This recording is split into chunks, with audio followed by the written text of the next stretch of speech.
कहीं भारी बारिश तो कहीं घने कोहरे का अलर्ट। देश भर में ठंड का सितम जारी। जाने दिल्ली का हाल। देश के विभिन्न राज्यों में मौसम का मिजाज तेजी से बदल रहा है। जहां उत्तर भारत में कड़ाके की सर्दी पड़ने लगी है, वहीं दक्षिण भारत के कई राज्यों में बारिश का दौर जारी है। भारत मौसम विज्ञान विभाग (IMD) के अनुसार 23 नवंबर को मलक्का स्ट्रेट और उससे सटे दक्षिण अंडमान सागर के ऊपर एक निम्न दबाव का क्षेत्र बना था। अगले 24 से 48 घंटों में इसके दक्षिण पूर्व बंगाल की खाड़ी में एक चक्रवाती तूफान में बदलने की संभावना है, जिससे मौसम में और बदलाव आ सकता है। IMD ने 26 से 28 नवंबर के दौरान अंडमान और निकोबार द्वीपसमूह में भारी से बहुत भारी बारिश की संभावना जताई है। तमिलनाडु, केरल और माहे में 26 और 27 नवंबर को भारी बारिश की चेतावनी जारी की गई है, जबकि लक्षद्वीप, तटीय आंध्र प्रदेश और यनम में 27 नवंबर को भारी बारिश हो सकती है। विशेष रूप से 26 नवंबर को तमिलनाडु, केरल और माहे में बहुत भारी बारिश का अनुमान है। उत्तर भारत और पूर्वी पूर्वोत्तर राज्यों में कड़ाके की ठंड की शुरुआत हो चुकी है।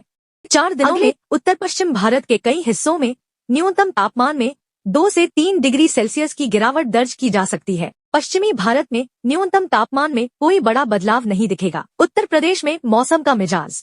20 नवंबर को पश्चिमी उत्तर प्रदेश के उत्तरी भागों में सुबह और रात के समय घना कोहरा छाने की संभावना है। उत्तर प्रदेश में ठंडी हवाओं के कारण तापमान में लगातार गिरावट आ रही है।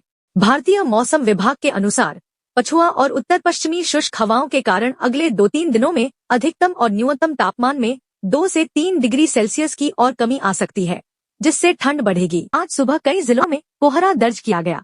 बरेली में दृश्यता 0 मीटर और मुरादाबाद में 50 मीटर रही, जो घने कोहरे की श्रेणी में आता है। कानपुर में दृश्यता 100 मीटर रही। आगरा, गोरखपुर और अमेठी में मध्यम कोहरा, जबकि अयोध्या, कुशीनगर, वाराणसी, आजमगढ़, अलीगढ़ और प्रयागराज में हल्का कोहरा देखा गया। राजधानी लखनऊ में दृश्यता 600 मीटर दर्ज की गई। तमिलनाडु में मौसम का हालत। तमिलनाडु और आसपास के क्षेत्रों में खाड़ी के ऊपर बना निम्न दबाव का क्षेत्र अब गहरा गया है और जल्द ही चक्रवाती तूफान में बदल सकता है। राज्य के दक्षिणी तटीय जिलों में भारी बारिश जारी है। 25 नवंबर को कोमोरिन क्षेत्र और श्रीलंका के पास खाड़ी में एक और निम्न दबाव बनने की संभावना है, जिससे कई जिलों में तेज बारिश जारी रह सकती है। उत्तर पूर्वी मानसून तमिलनाडु के दक्षिणी हिस्सों में पूरी तरह सक्रिय है। तट पर 35 से 55 किलोमीटर प्रति घंटे की रफ्तार से तेज हवाएं चलने की संभावना है। झारखंड में ठंड बढ़ने की संभावना।